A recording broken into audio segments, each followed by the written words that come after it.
Students, આજે આપણે paper 508નું practical series resonance કરશું. સિરીઝ રેઝોનન્સમાં આપણે શું કરવાનું છે કે તમે સિરીઝ રેઝોનન્સ સર્કિટ સ્ટડી કરી છે, રાઈટ?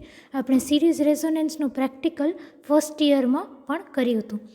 આ વખતે આપણે સિરીઝ રેઝોનન્સ પ્રેક્ટિકલ કરી એની રેઝોનન્સ ફ્રીક્વન્સી ડિટરમાઇન કરશું, બેન્ડવિડ્થ ડિટરમાઇન કરશું અને ક્યુ ફેક્ટર ડિટરમાઇન કરશું.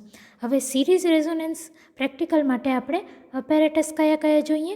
Inductor L, capacitor C, resistor R, એક એએફઓ, એક વોલ્ટમીટર ને એક એમીટર. આ બધી વસ્તુ હું તમને બતાડું.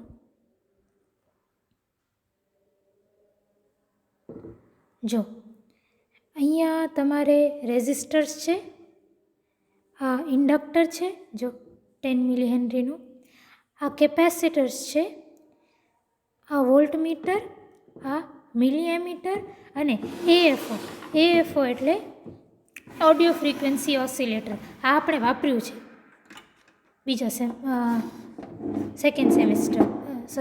સેકન્ડ યરમાં. આ એએફઓ છે, અહીંયાથી ઓન ઓફ થાય. પછી આ જો આ ફાઇન ફ્રીક્વન્સી લખેલું દેખાય છે, આ ફ્રીક્વન્સીવાળા નોબને તમે આમ ફરાવો તો તમારી ફ્રીક્વન્સી ચેન્જ થાય. પછી આ જો × 1 × 10 × 100 × 1K 10K, એનાથી શું કરવાનું તમને? ધારો કે અહીંયા તમારી આ 4 ઉપર રાખેલી છે, બરાબર? અને આ નોબ તમારું કોના સામે છે? 1K ઉપર. તો 4 × 1K એટલે 4K, 4000 ફ્રીક્વન્સી છે. ધારો કે તમારું નોબ અહીંયા રાખેલું છે 100 ઉપર, તો અને આ નોબ અહીંયા છે, તો 6 × 100 એટલે 600 ફ્રીક્વન્સી અપ્લાય થાય છે. તો આ રીતે તમને જોવાનું. હમણાં હું 1K ઉપર રાખી દઉં. આ જો 1 ઉપર છે અને અહીંયા K ઉપર છે, તો 1K એટલે 1000 ફ્રીક્વન્સી ઉપર હશે. પછી અહીંયા તમે સાઇન વેવ, સ્ક્વેર વેવ અને ટ્રાયંગલ વેવ, કયા ટાઈપની વેવ નાખવી છે નાખી શકો. અને આ તમે જુઓ છો કોર્સ અને ફાઇન લેવલ, આનાથી તમે એમ્પ્લિટ્યૂડ વધઘટ કરી શકો. Amplitude, okay. અને તમને વેવ ક્યાંથી લેવાની છે? આઉટપુટ. એએફઓનો આઉટપુટ ને આપણે એએફઓમાંથી આઉટપુટ એટલે શું કે તમે જેટલી સિગ્નલ, જેવી એસી સિગ્નલ નાખી હોય એ. આપણે ધારો કે હમણાં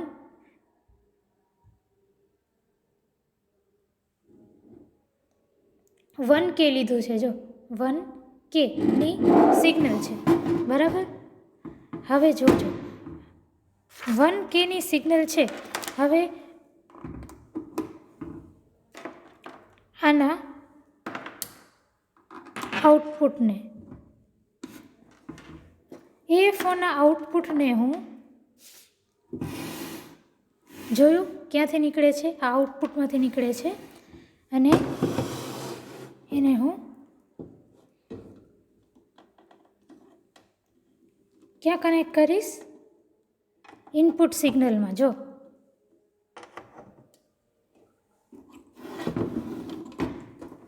અહીંયા નહીં પણ અહીંયા ઇનપુટમાં કનેક્ટ કર્યું. જો એએફઓથી જે બે વાયર્સ નીકળે છે એ ક્યાં આવશે? ઇનપુટ સિગ્નલવાળા નોબમાં. એટલે 1 કિલો હર્ટ્સની, હમણાં મેં અહીંયા 1 કિલો રાખ્યું છે ને એએફઓમાં, તો 1 કિલો હર્ટ્સની એસી સિગ્નલ અહીંયા લાગી ગઈ. હવે આપણે શું કરવાનું છે કે આ સર્કિટમાં આ તમને સર્કિટ દેખાય છે, આ પ્રમાણે તમને જોડવાનું છે. તો સૌથી પહેલાં શું છે? સૌથી પહેલાં ઇનપુટ સિગ્નલ જે છે અહીંયા, એના સાથે વોલ્ટમીટર પેરેલલમાં છે. તો હું શું કરું?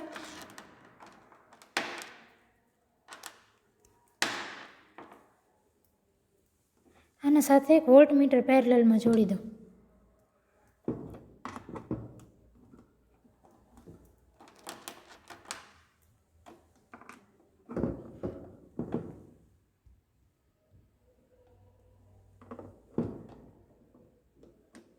આ વોલ્ટમીટર પેરેલલમાં જોડાઈ ગયું.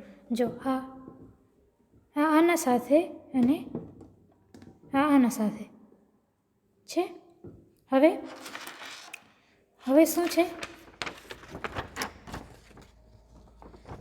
હવે વોલ્ટમીટરનો એક છેડો મિલી એમીટરના એક સાથે જાય છે અને મિલી એમીટરનો બીજો ઇન્ડક્ટર સાથે. તો વોલ્ટમીટરનો એક છેડો મિલી એમીટરમાં જાય છે અને મિલી એમીટરનો બીજો છેડો ટર્મિનલ ઇન્ડક્ટરમાં ગયો. હવે ઇન્ડક્ટરનો એક છેડો તો મિલી એમીટરમાંથી આવ્યો, બીજો ક્યાં જશે? કેપેસિટરમાં, અને કેપેસિટરનો બીજો રેઝિસ્ટન્સમાં. તો ઇન્ડક્ટરનો એક છેડો તો આવ્યો મિલી એમીટરમાં આવી ગયો અને બીજો ક્યાં જશે? બીજો જશે કોઈ બી એક કેપેસિટરમાં. પછી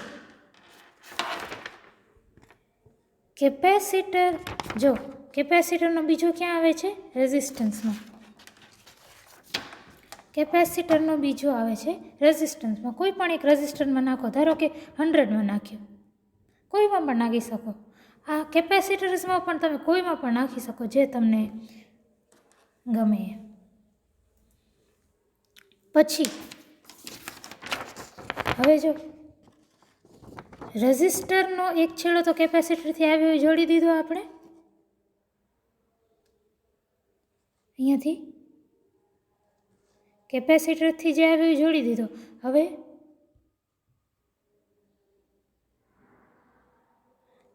જે રેઝિસ્ટરનો બીજો છેડો છે રેઝિસ્ટન્સનો, એ ક્યાં જશે?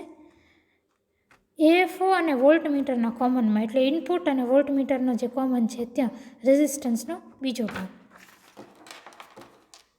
જો તો રેઝિસ્ટન્સ આ છે, આનો બીજો ભાગ ક્યાં જશે?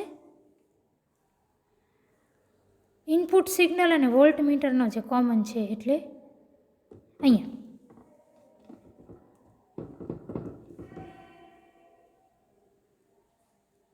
આ તમારી સર્કિટ થઈ.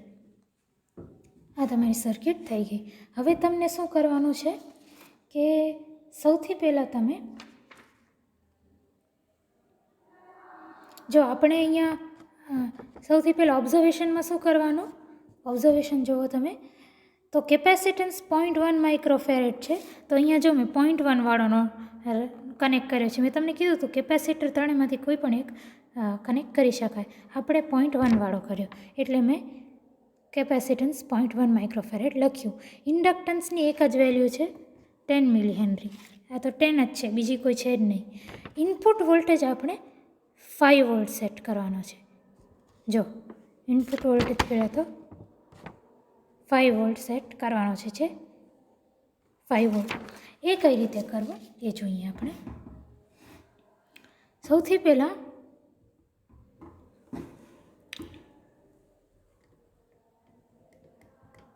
એએફઓને હું એક મિનિટ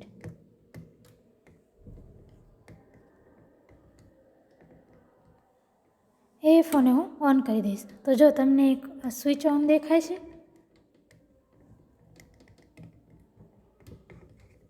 હવે મેં તમને કીધું હતું કે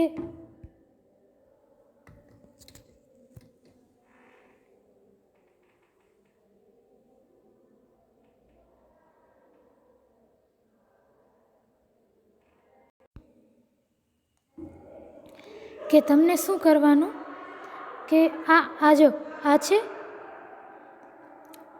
આ નોબ મેં તમને કીધું તો આનાથી એમ્પ્લિટ્યૂડ કે વોલ્ટેજ ચેન્જ થશે. તો આ નોબને તમને ફરાવવાનું. આ જો નોબ ફરે છે, તમને દેખાય છે? નોબ ફરે છે ને તો વોલ્ટેજ ચેન્જ થાય છે. જો અહીંયા આના પર ધ્યાન આપો. આ નોબ નીચેનો નોબ જે છે આ ફરે છે તો આ નોબ પણ ચેન્જ થાય છે. તો આને તમે 5 વોલ્ટ ઉપર સેટ કરી દો. જો 5 વોલ્ટ ઉપર સેટ લાગે છે. આ વાયર્સ હટાવીએ છે 5 વોલ્ટ ઉપર સેટ કરી દો. 5 વોલ્ટ ઉપર સેટ કરી દીધો એટલે ઇનપુટ વોલ્ટેજ 1 કિલો હર્ટ્સ ઉપર 5 વોલ્ટેજે સેટ થઈ ગયો. હવે શું કરવાનું છે આપણે?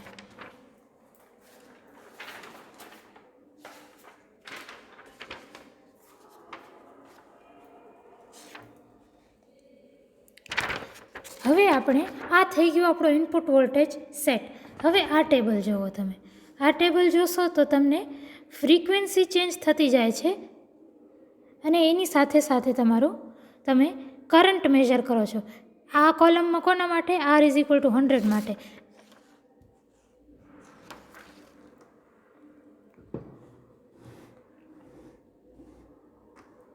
જો R = 100 રાખ્યું છે તો આપણે R = 100 માટે કરંટ નોટ કરવાનું છે. આ કરંટ નોટ કરવાનું છે અને ફ્રીક્વન્સી જોતા જાઓ તમે. 500, 1000, 1500 આ ફ્રીક્વન્સીની વેલ્યુઝ છે.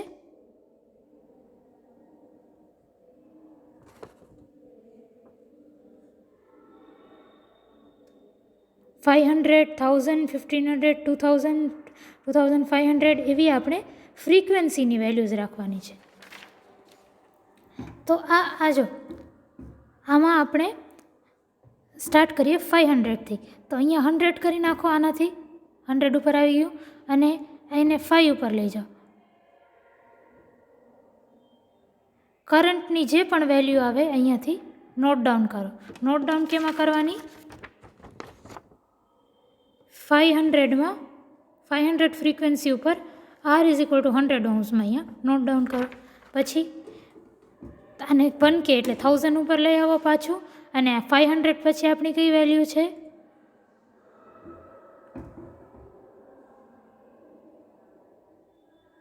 500 પછી 1000 એટલે 1K.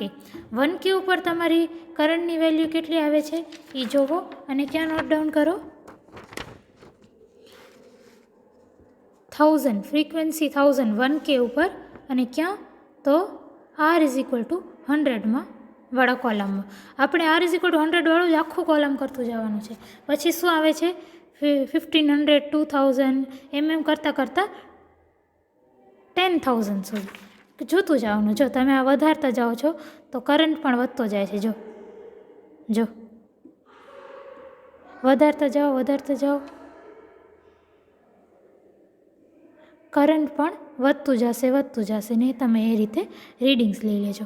આ થઈ ગયું તમારું R = 100 માટે. વધારતા વધ્યું ને ઘટાડતા જો વધ્યું. ફરીથી જુઓ 1K થી ફરીથી 1K થી જોજો. વધતું જશે રીડિંગ લેતા જાઓ. વધતું ગયું ને પાછું એક પોઈન્ટ એવો આવ્યો જેનાથી ઘટી જશે. તો તમારું ગ્રાફ કેવું હોય? ગ્રાફ કંઈક આવું હોય. યાદ છે ને સિરીઝ રેઝોનન્સમાં ગ્રાફ કંઈક આવું હોય. વધે ને પછી ઘટે. એક પીક આવે ક્યાંક. એ સિરીઝ રેઝોનન્સવાળો ગ્રાફ છે. દેખાય છે ગ્રાફ બનતા? વધશે ને પાછો ઘટશે.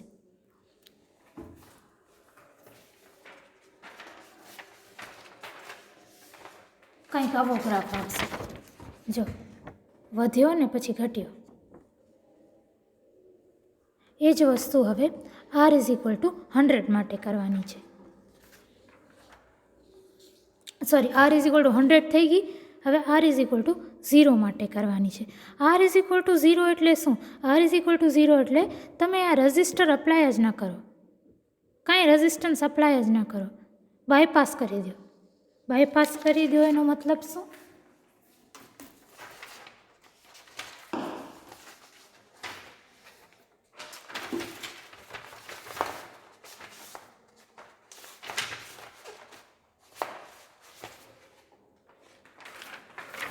R = 0 નો મતલબ શું?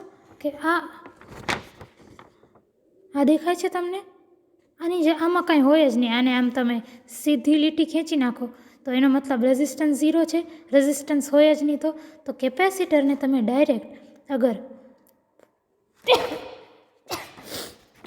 જોડો જ નહીં.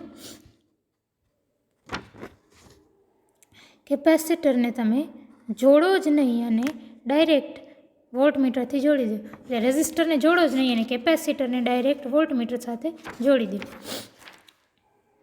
તો આપણે રજિસ્ટર નથી જોતું. જો રજિસ્ટર નથી જોતું, આપણે રજિસ્ટર નાખશું જ નહીં, તો એનો મતલબ શું થશે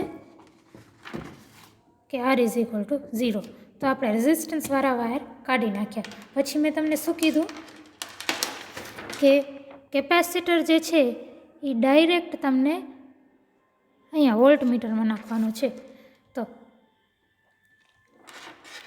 કેપેસિટરનો આ જે છેડો છે એને મને ડાયરેક્ટ નાખવાનું વોલ્ટ મીટરમાં. તો આ શું થઈ ગયું? આ થઈ ગયું આર ઇઝ ઇક્વલ ટુ 0. હવે સેમ વસ્તુ કરવાની. ફ્રીક્વન્સી 500 રાખવાની, કરંટ નોટ ડાઉન કરવાનો. 1000 રાખવાની, કરંટ 1500 રાખવાની, કરંટ નોટ ડાઉન કરવાનું. આ રીતે કરતું જવાનું. તમારો ગ્રાફ કેવો આવશે જોજો. આ જોઈને જ તમને સમજાશે. કરંટ મીટર ઉપર ધ્યાન આપજો. હું 1000થી ફ્રીક્વન્સી વધારતી જાઉં છું. જો વધારું છું તો કરંટ મીટર ધ્યાન આપજો વધશે. કરંટ વધે છે, વધે છે, વધે છે, વધે છે. કોઈ એક પોઈન્ટ ઉપર જો ઘટવા માંડ્યો છે, વધ્યો ને પાછો ઘટ્યો, એટલે ગ્રાફ કેવો હશે?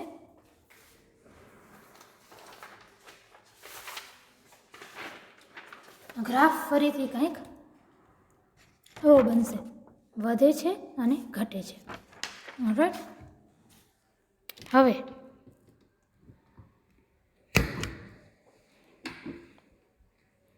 આ જોઈ લો.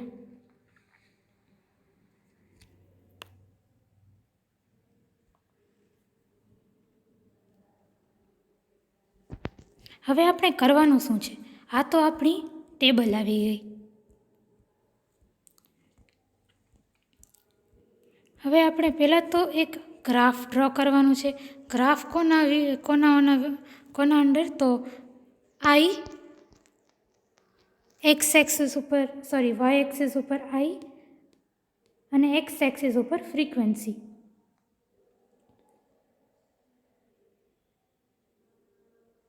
ગ્રાફ આવો કંઈક હશે,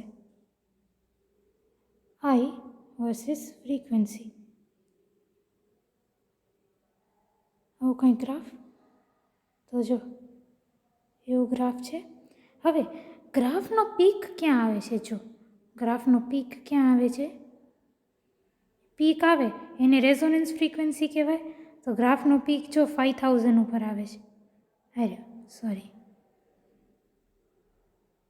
છે. તો resonance frequency FR, resonance frequency કઈ હોય? જેમાં પીક આવે.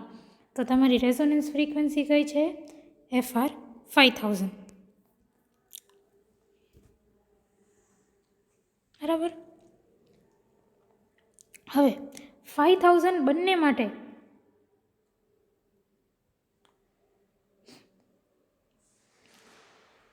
હવે આ આર ઇઝ ઇક્વલ ટુ 0 અને R is equal to okay. તો આ આર ઇઝ ઇક્વલ ટુ 0 માટે છે અને આર ઇઝ ઇક્વલ ટુ 100 માટે છે. શું છે એ તમને કહું. તો આપણે બેન્ડવિડ્થ કઈ રીતે ફાઇન્ડ આઉટ કરીએ? બેન્ડવિડ્થ આપણે એ રીતે ફાઇન્ડ આઉટ કરીએ કે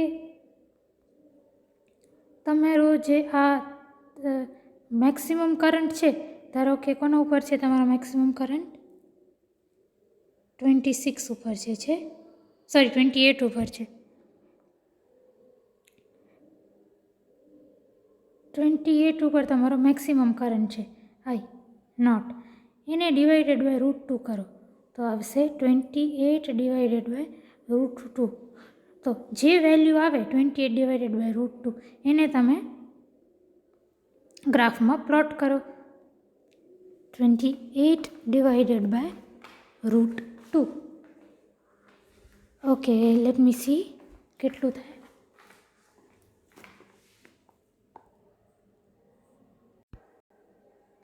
નાઇન્ટીન 28 ડિવાઇડેડ બાય √2 થાય 19.79 સમથિંગ.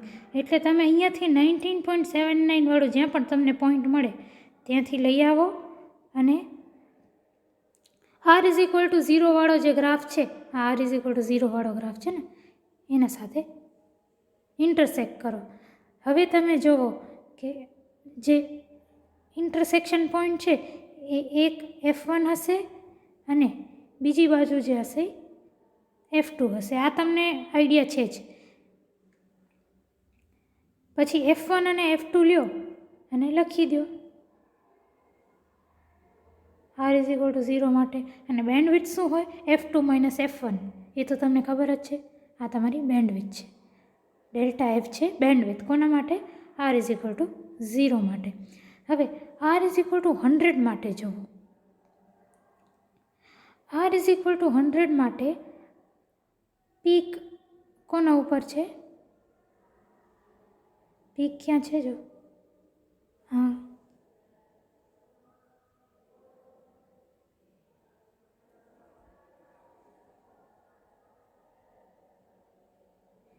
લગભગ 11 ઉપર છે. ઓકે, સો વોટ એવર જે પણ પીક છે એને તમે √2 ડિવાઈડ કરો.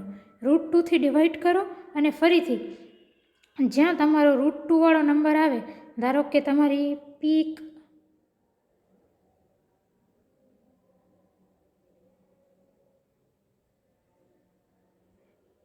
એક્ઝામ્પલ માનો કે તમારી પીક જે છે પીક I0 ડિવાઇડેડ બાય √2 એ આવ્યું ધારો કે 4.4 મે બી 4 ખાલી. તો શું કરવાનું? ઓર લેટ્સ સે 6 આવ્યું તમારું. તો શું કરવાનું? હા, હું ખાલી એક્ઝામ્પલ આપું છું. I0 બાય √2 6 આવ્યું. તો શું કરવાનું કે આ 6 વાળો પોઈન્ટ છે ને, 6થી એક લાઈન દોરવાની અને આ R=100 વાળું જે છે ને એને કટ કરાવવાનું. જ્યાં કટ થાય ત્યાં એના વચ્ચેનો એને F1 અને F2 કહો. અને એ તમારો આવશે F1 અને F2. એનો ડિફરન્સ લેશો એટલે બેન્ડવિડ્થ આવશે તમારી. નાવ ક્યુ ફેક્ટર શું છે? ક્યુ ફેક્ટર તમને ખબર છે? Resonance frequency divided by bandwidth. તો એ જ વસ્તુ અહીંયા વાપરી છે. તો રેઝોનન્સ ફ્રીક્વન્સી આપણી બંને કેસમાં 5000 ઉપર જ આવે છે. અને બેન્ડવિડ્થ કેટલી છે? બેન્ડવિડ્થ R=0 માટે આટલી અને R=100 માટે આટલી. તો ક્યુ ફેક્ટર તમે ફાઇન્ડ આઉટ કરી શકશો. સો આપણે રેઝોનન્સ ફ્રીક્વન્સી, બંને માટેના બેન્ડવિડ્થ, બંને માટેની રેઝોનન્સ ફ્રીક્વન્સી, બંને માટેના બેન્ડવિડ્થ અને બંને માટેના ક્યુ ફેક્ટર ફાઇન્ડ આઉટ કર્યા. એ તમે રિઝલ્ટમાં લખી શકો છો. Thank you.